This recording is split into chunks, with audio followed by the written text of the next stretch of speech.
La guerre est-elle entrée dans une nouvelle phase hier soir? La Pologne a confirmé dans la nuit avoir été touchée par une frappe de missiles de fabrication russe. Le bilan est de 2 morts. 2 hommes vraisemblablement âgés d'une 60aine d'années. Que s'est-il passé et d'où vient ce missile? Il y a toujours beaucoup de questions qui se posent dans ce petit village. On a pu rencontrer des habitants. J'espère que c'est un missile perdu.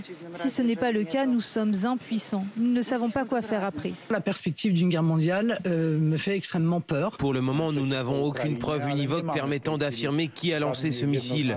L'enquête est en cours. Le tir de missile sur le territoire de l'OTAN est une attaque russe contre la sécurité collective. C'est une escalade très importante.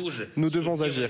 Il risque d'être, dans les heures qui viennent, contredit par les faits, Zelensky. Cette photo qui nous est parvenue de ces dirigeants du monde entier réunis ensemble lorsqu'ils apprennent ce qui s'est passé, ce missile donc tombé en Pologne. On sent bien aussi ici dans les couloirs de ce G20 qui se termine auprès des différentes délégations que l'hypothèse d'un tir russe intentionnel est de moins en moins probable, de moins en moins claire. Aujourd'hui, les circonstances ne permettent pas d'attribuer ces tirs. Monsieur le Président, est-il trop tôt pour dire que ce missile a été tiré depuis la Russie?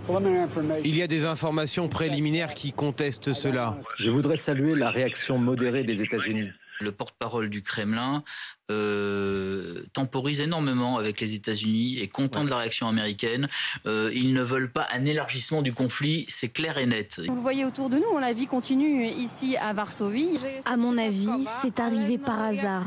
Je ne pense pas que c'était préparé, ni par les Ukrainiens, ni par les Russes. Le chef de l'OTAN qui est en train de s'exprimer. Nos analyses préliminaires suggèrent que l'incident a été causé par un missile anti-défense ukrainien. Il est possible, sinon probable, qu'il s'agisse d'un missile anti-aérien ukrainien qui aurait été tiré pour intercepter un missile russe. Hautement probable, c'est ce qu'a dit le président polonais Andrzej Duda. Oui, le gouvernement polonais qui joue la carte de la désescalade et de l'extrême prudence. Si ça vient d'Ukraine, est-ce que c'est une erreur stratégique, une erreur humaine? Est-ce qu'il y a eu vraiment une défaillance technique? Tout ça doit être quand même clarifié. Le président Zelensky va un peu vite. Est-ce qu'il n'a pas crié au loup un peu trop vite? Si la Russie n'avait pas attaqué l'Ukraine, on n'aurait pas des missiles partout. Les débris retrouvés en Pologne ont été identifiés comme un élément d'un missile guidé anti-aérien des systèmes de défense des forces armées ukrainiennes. Moscou, très habilement, qui sait utiliser la propagande à bon escient, dit aujourd'hui « nous n'y sommes pour rien » et accuse